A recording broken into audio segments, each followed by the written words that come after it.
Warahmatullahi wabarakatuh ya sahabat semuanya, bertemu kembali dengan channel pendidikan diskusi hukum ya. Saat ini di pertemuan kali ini kami akan bahas tema tentang pengakuan hutang ya.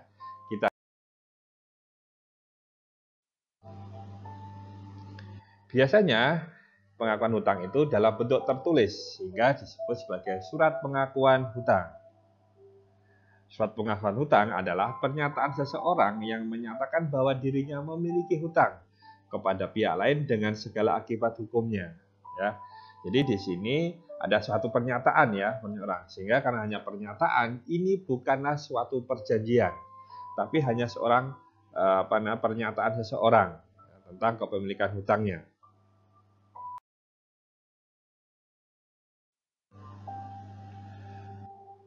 Jadi saya sebutkan lagi, surat pengakuan hutang itu bukan sebuah perjanjian karena tidak ditandatangani oleh para pihak atas dasar kesepakatan, tetapi ditandatangani oleh suatu pihak debitur saja ya. Satu orang ini biasanya disebut sebagai debitur. Nah, surat pengakuan hutang adalah turunan dari sebuah perjanjian atau mungkin perikatan atau hubungan antara debitur dan kreditur ya. Jadi ini ada turunan, sehingga pengakuan hutang tidak dapat berdiri sendiri. Biasanya karena surat pengakuan hutang ya biasanya karena perjanjian hutang piutang, atau bisa karena perjanjian lain yang dikonversi menjadi hutang. Contohnya mungkin ada suatu kewajiban ya kan, membeli suatu barang tetapi belum dibayar, padahal awalnya adalah perjanjian jual beli, sehingga barang yang belum dibayar atau kewajiban pembayaran itu dianggap sebagai hutang begitu, padahal awalnya adalah suatu perjanjian jual beli sehingga dikonversi menjadi hutang ya. Ini jadi timbul namanya surat pengakuan hutang. Atau mungkin karena perikatan lain ya begitu, atau sewa menyewa belum bayar perikatan sewa menyewa, tapi karena belum membayar uang sewanya maka dianggap hutang, sehingga akhirnya membuat surat pengakuan hutang.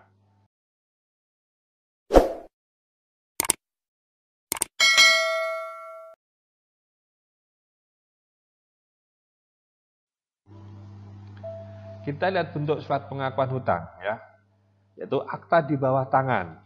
Jadi surat ini dibuat sendiri oleh debitur di atas sebuah kertas, biasanya dikasih bermeterai atau bermeterai, dan untuk menguatkannya biasanya ada saksi yang mengetahui. Karena dibuat di bawah tangan maka pembuktiannya lemah. Ya, jadi gini, ini hanya biasanya orang akhirnya disuruh membuat surat di atas, kasih surat menyatakan dia punya utang atau punya kewajiban dia yang dikonversi menjadi utang. Tanda tangan ada meterainya ya. Biar dia ada kuat maka di situ kasih saksi. Nah ini buktinya lemah ya, kekuatan buktinya lemah, yaitu kekuatan buktiannya menjadi sempurna dan mengikat apabila diakui oleh pihak yang membuat. Ya, jadi kalau pihaknya mengakui, itu makanya akan kuat dan sempurna mengikat. Makanya disitulah biasanya adanya saksi itu untuk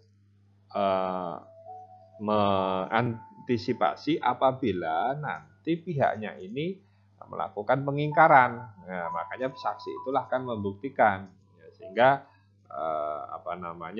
kalau dia mengingkari, saksi itu yang akan menerangkan, membuktikan bahwa surat pengakuan hutang itu adalah benar ya, dibuatnya ya. Salah satunya dibuat tanpa paksaan, umpama seperti itu.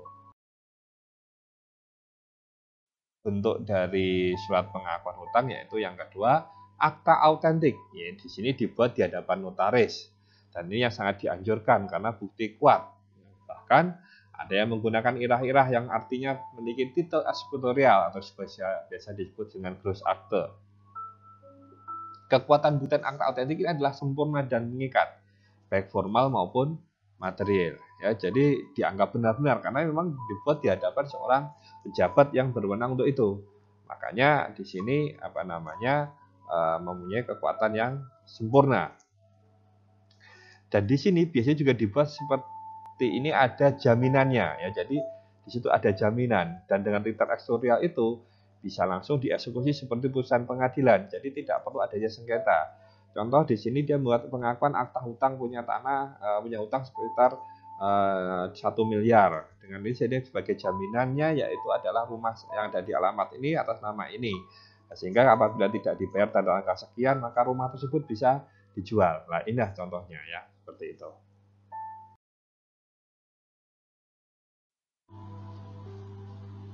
Berakhirnya surat pengakuan hutang. Ya, karena tadi ini adalah turunan, maka dengan perjanjian pokoknya telah berakhir, maka ya selesai juga surat pengakuan hutang tersebut. Misalnya hutangnya sudah lunas, dibayar lunas, ya selesai pengakuan hutangnya, sudah tidak ada akibat hukum lagi. Atau adanya pembaruan perjanjian, ya. Nah, tadi perjanjiannya sudah utang piutangnya sudah diperbarui, ya, diperpanjang dengan lagi, maka surat pengakuan itu juga tidak berlaku kembali, ya, gitu. Dan selanjutnya penghutang itu dicabut oleh debitur, jadi dicabut, berarti karena pengakuan sepihak dan dia melakukan pencabutan, maka itu adalah dicabut dengan selesai ya.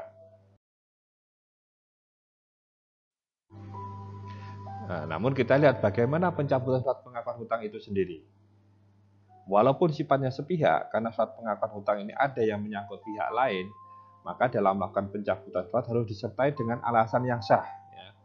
Kenapa harus dengan alasan? Nanti akan timbul sengketa. Ya begitu. Jadi harus ada alasan yang sah. Nah, contohnya dalam pembuatan surat tersebut dilakukan karena dalam tekanan atau paksaan.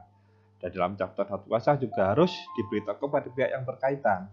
Ya begitu. Jadi karena apa? Karena ini menyangkut hak orang lain, maka diberitahukan. Begitu. Contohnya biasanya orang datang tagih hutang, ya kan, dulu yang belum hutang, akhirnya disodori kertas, ini ada materai, akhirnya mau tidak mau buat surat pernyataan. Nah ini salah satunya ya. Jadi terpaksa dia, bukan karena ada tekanan atau ya mungkin dipaksa ya, bahkan mungkin ada ancaman. Nah ini bisa melakukan pencabutan ya. Tapi kalau itu dilakukan di hadapan pejabat notaris, sepertinya kemungkinan pencabutan itu belum tentu dikabulkan ya, gitu. Kita lihat akibat pencabutan surat pengakuan hutang itu apa? Seperti tadi saya sampaikan, surat pengakuan yang dicabut tadi membuat menjadi batal surat pengakuan hutangnya. Sudah batal, selesai. Nah, namun ya pasti akan timbul sengketa keperdataan. Nah, ya yang dirugikan akan melakukan gugatan atas pencabutan pengakuan tersebut ya, karena meminta jaminan atas kewajiban yang dilakukan oleh debitur tersebut ya. Baik, terima kasih sudah menonton video ini. Semoga ada manfaat. Jika ada kritik, saran untuk channel ini dan juga pertanyaan, silahkan disampaikan di dalam kolom komentar. Kami akan mencoba menindaklanjuti dan menjawab semua pertanyaan yang diajukan. Sampai bertemu kembali di video kami yang akan datang.